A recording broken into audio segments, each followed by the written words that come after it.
Bonjour et bienvenue dans cette toute nouvelle vidéo dédiée au terminal en mathématiques experte. Et le but de la vidéo va être très simple, c'est d'apprendre à écrire un nombre sous forme exponentielle. Donc là, dans cette vidéo, on va commencer par des cas assez simples. Ok, enfin un cas assez simple pour vous montrer la méthode sur un exemple. Et dans une autre vidéo, on le fera mais un peu plus musclé sur d'autres exemples qui peuvent faire mal. Donc là, vous avez un nombre et le but est de l'écrire sous forme exponentielle. Donc je vous laisse mettre la vidéo en pause afin d'y arriver. Et ensuite, on va tout simplement corriger. Sur ce donc, correction. Donc le but est d'écrire le nombre moins 7 racine de 3i sous forme exponentielle. Donc dans un premier temps, l'idée ça va être de faire comme si je l'écrivais sous forme trigonométrique. Et après dans le second temps, une fois que je suis arrivé à une écriture trigonométrique de ce nombre, je vais pouvoir en déduire directement la forme exponentielle. Donc là déjà, la première chose qu'on peut faire avec ce nombre, donc moins 7 racine de 3i, c'est factoriser par 7. Alors je vous explique. Alors pourquoi on ne factorise pas par moins 7? Parce que ça peut demander un double travail. Donc après, vous verrez par la suite, ça demandera un double travail si vous factorisez par moins 7. Ok? Donc après, ce sera à vous de voir comment vous gérez ça. Moi personnellement, je préfère factoriser par 7.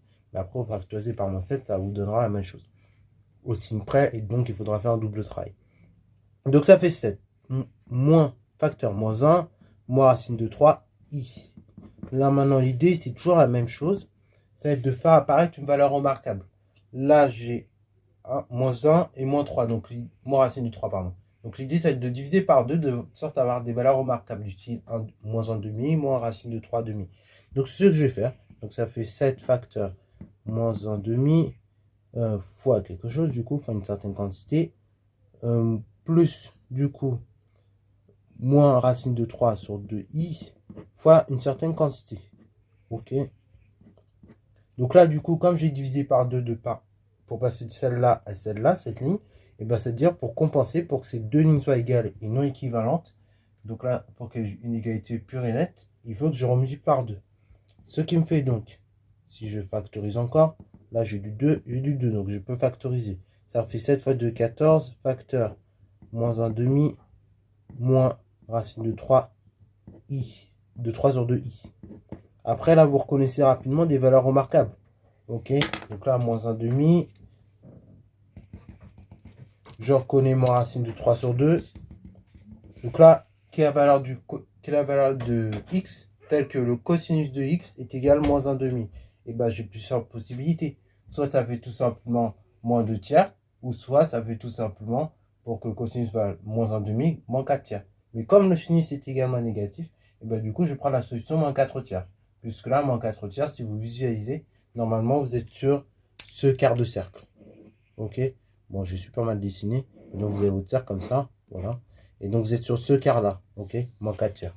Donc, en fait, là, vous reconnaissez directement 14 facteurs cos de 4 tiers. Alors, pas moins 4 tiers, pardon, je me suis mal exprimé. Donc, c'est 4 tiers plus i sinus 4 tiers. Ok? Voilà. Parce que moins 4 tiers, du coup, c'est comme si... Moins 4 tiers, du coup, c'est comme si vous étiez là, en fait. Ok? Si vous tournez dans le sens. Donc là, c'est 4 tiers, faites gaffe. Et après, du coup, on finit. Donc là, après, une fois que j'ai cette notation-là, c'est très simple de passer à une forme exponentielle. Du coup, ça fait 14 EI 4pi sur 3.